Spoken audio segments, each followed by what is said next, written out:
The Mouse and the Motorcycle by Beverly Cleary. Chapter 1, The New Guests. Keith, the boy in the rumpled shorts and shirt, did not know he was being watched as he entered room 215 of the Mountain View Inn. Neither did his mother and father, who both looked hot and tired. They had come from Ohio and for 5 days had driven across plains and deserts and over mountains to the old hotel in the California foothills, 25 miles from Highway 40. The fourth person entering room 215 may have known he was being watched, but he did not care. He was Matt, 60 if he was a day, who at the moment was the bellboy. Matt also replaced worn-out light bulbs, renewed washers and leaky faucets, carried trays for people who telephoned room service to order food sent to their rooms, and sometimes prevented children from hitting one another with croquet mallets on the lawn behind the hotel. Now Matt's right shoulder sagged with the weight of one of the bags he was carrying. "Here you are, Mr. Gridley, rooms 215 and 216, he said, setting the smaller of the bags on a luggage rack at the foot of the double bed before he opened a door into the next room. "I expect you and Mrs. Gridley will want room 216. It is a corner room with twin beds and a private bath." He carried the heavy bag into the next room, where he could be heard opening windows. Outside, a chipmunk chattered in a pine tree, and a chickadee whistled, "Bee, bee, bee."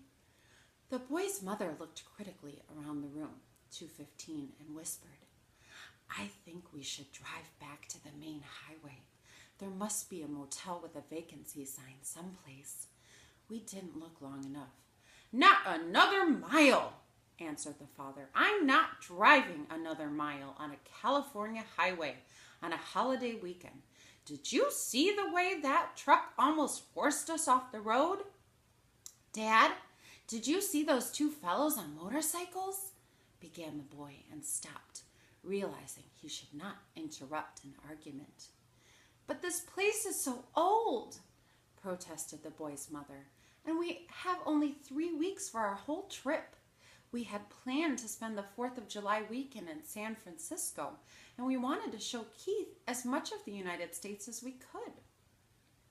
"San Francisco will have to wait, and this is part of the United States.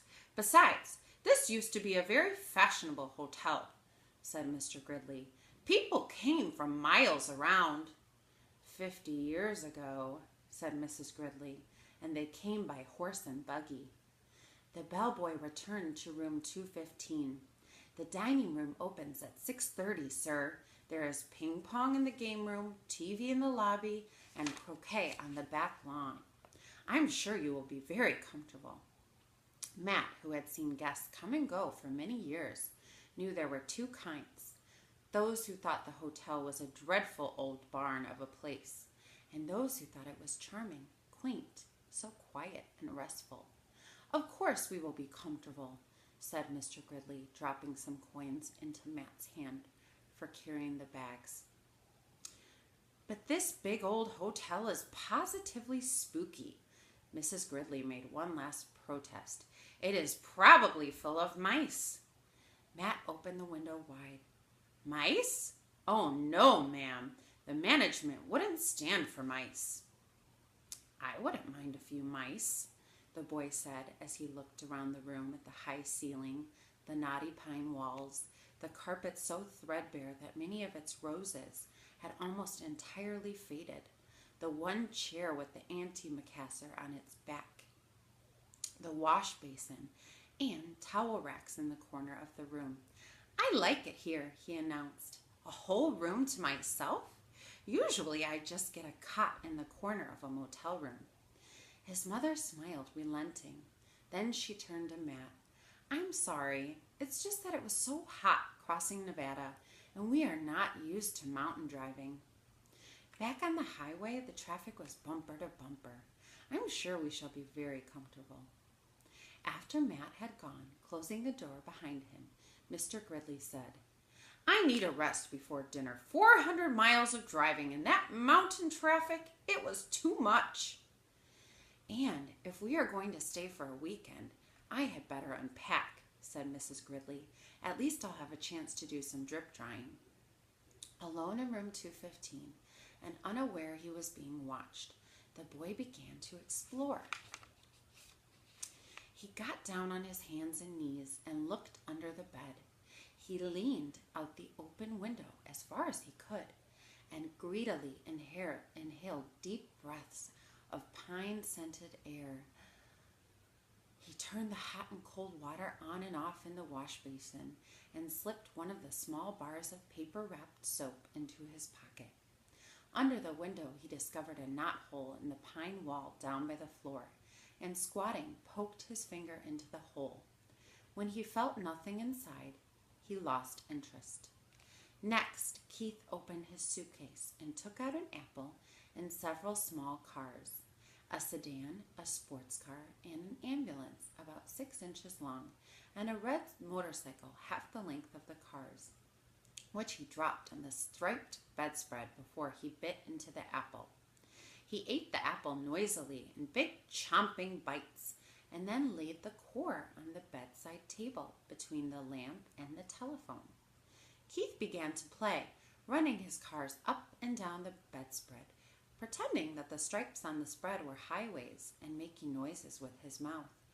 Vroom, vroom for the sports car, wee, wee for the ambulance, and boop, boop, boop, boop, boop, boop, boop for the motorcycle up and down the stripes.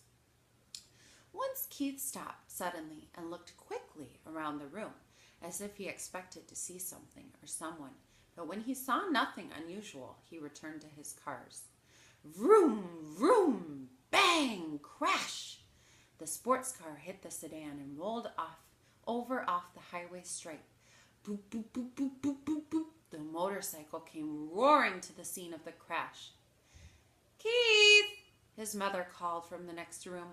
Time to get washed for dinner. Okay. Keith parked his cars in a straight line on the bedside table beside the telephone, where they looked like a row of real cars, only much, much smaller. The first thing Mrs. Gridley noticed when she and Mr. Gridley came into the room was the apple core on the table. She dropped it with a thunk into the metal wastebasket beside the table as she gave several quick little sniffs of air and said, looking perplexed, I don't care what the bellboy said, I'm sure this hotel has mice. I hope so, muttered Keith. I'm so excited for chapter 2.